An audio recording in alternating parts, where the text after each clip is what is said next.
sommes à la mode. Nous sommes la tradition. Nous sommes Busan. Nous sommes le futur. Nous sommes Busan.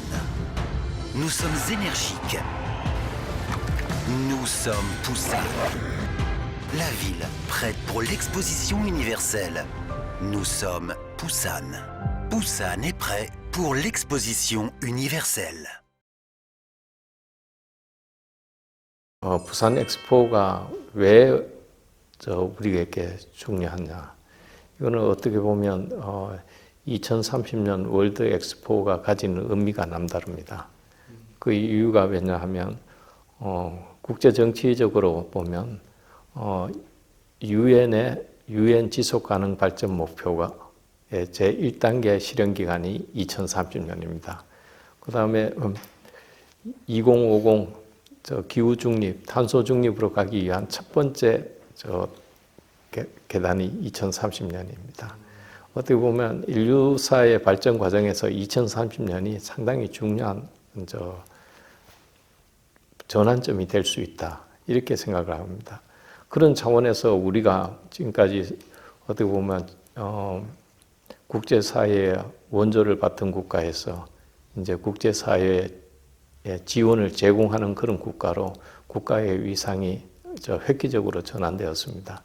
그러면 우리가 이런 국제사회에서 어떤 역할을 해야 될 거냐? 어떻게 보면 국제사회가 지금까지의 탄소 경제에서 소위 기후 경제 이렇게 전환되어 가는 과정에 어떤 국제사회의 어떤 시사점을 던지고 또 우리가 얻었던 여러 가지 개발 경험이라든지 또 우리의 돌봄과 나눔의 정신 이런 걸 이제 국제사회에 공유할 수 있는 제일 좋은 계기가 소위 월드 엑스포다 이렇게 생각을 합니다.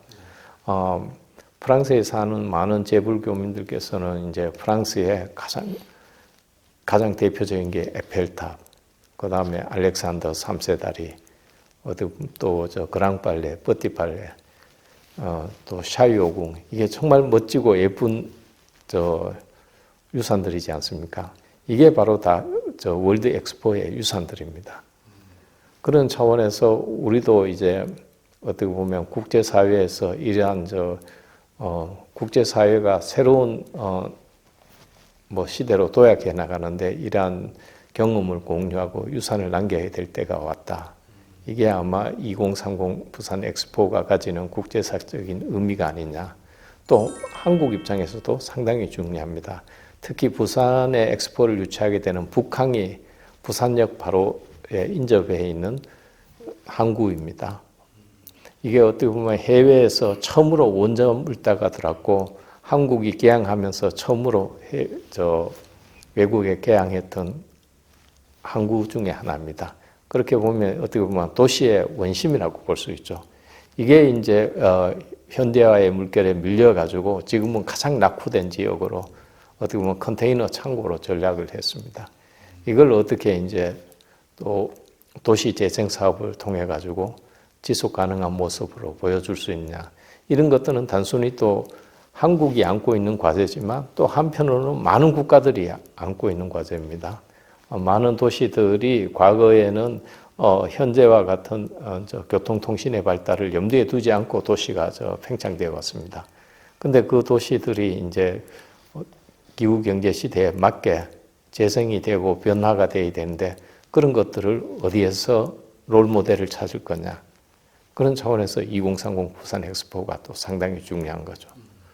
그래서 우리로서는 이게 얼마의 경제적 이익을 창출하고 얼마의 고용을 창출한다. 이런 숫자적인 측면은 우리에게 상당히 중요하지만 많은 179개 BI 회원국들에게는 한국의 부산 엑스포를 통해서 다른 국가들은, 우리 국가들은 어떤 혜택을 공유할 수가 있느냐.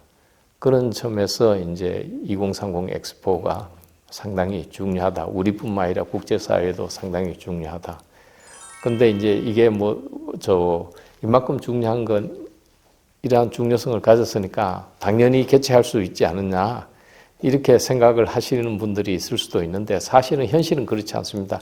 또 다른 국가들도 자국의 어떤 국가 목표라든지 국가 전망을 봤을 때 2030년에 월드 엑스포를 유치해야 되겠다.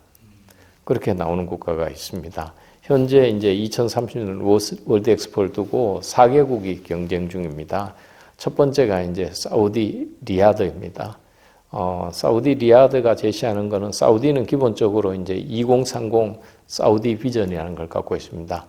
2030년까지 사우디의 사회 모습을 완전히 변모시켜서 국제적인 관광국으로 육성을 하겠다.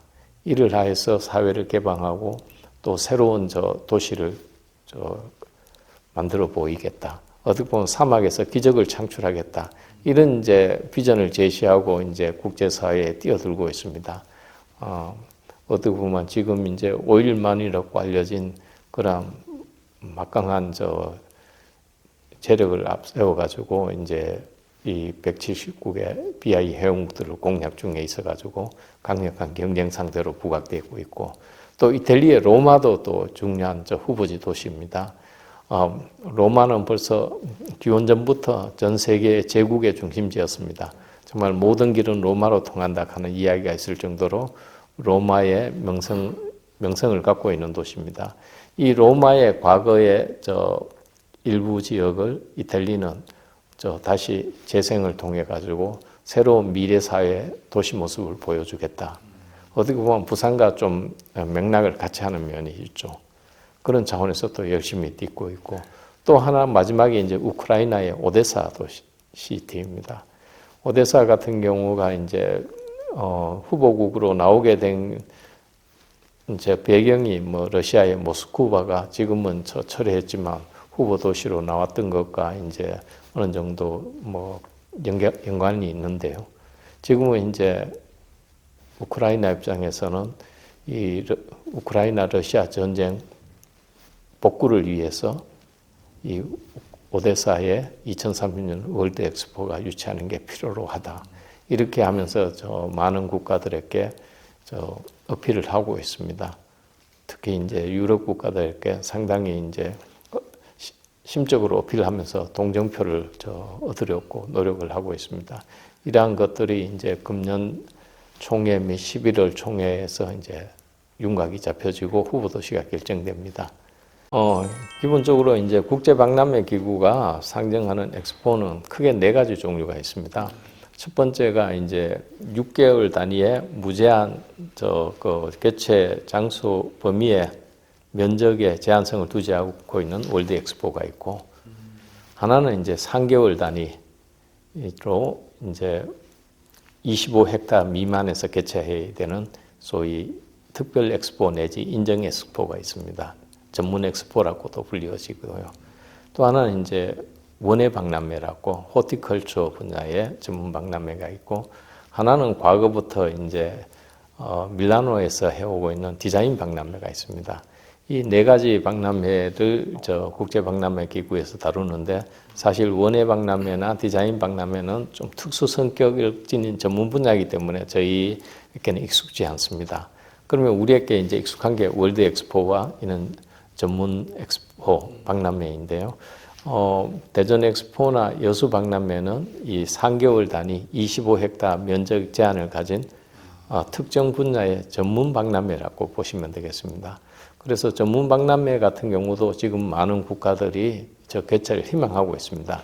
여기는 이제 제한된 면적에서 많은 국가들이 또 자국에 의도하는 바를 보여줄 수 있기 때문에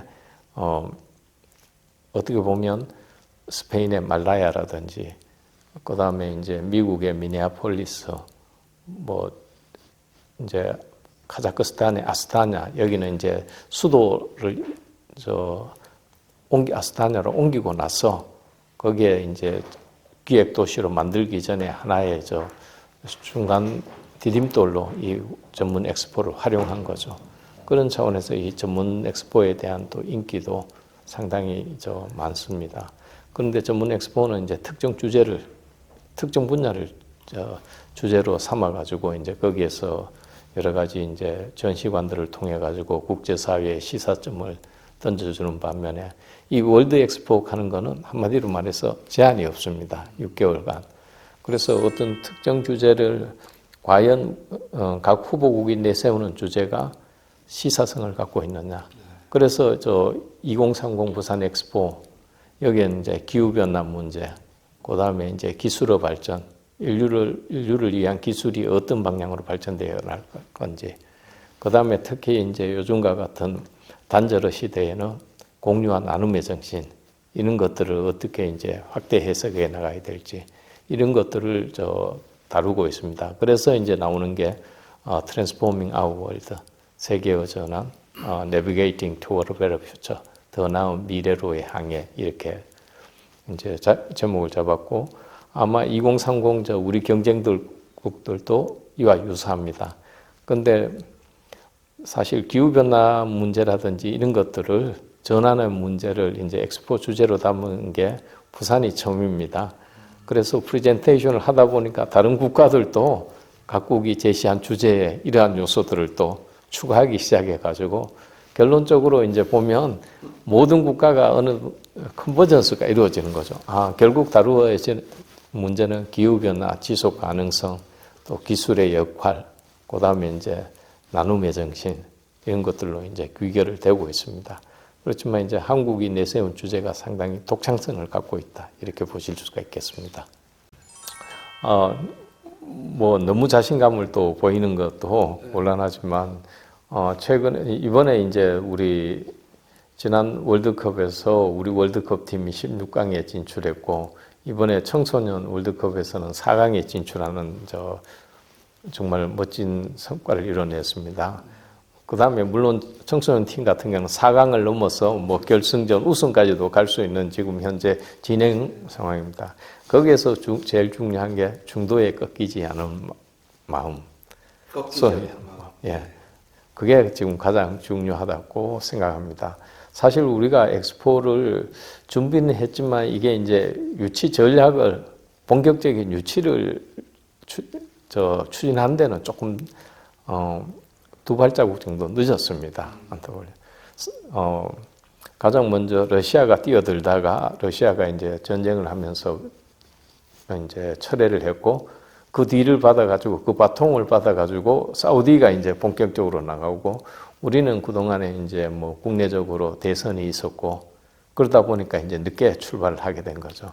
그만큼 이제 우리가 앞에 뛰어나간 사람들과 갭을 메꿔야 되는 그런 상황이 있습니다. 그런 차원에서 뭐 열심히 지금 하고 있고, 어떻게 보면 상당히 지금 현재 접전 상태에 있다, 이렇게 볼 수가 있겠습니다. 그래서 저희가 이 중꺾마 정신으로 끝까지 가는 게 중요하다, 이렇게 생각합니다.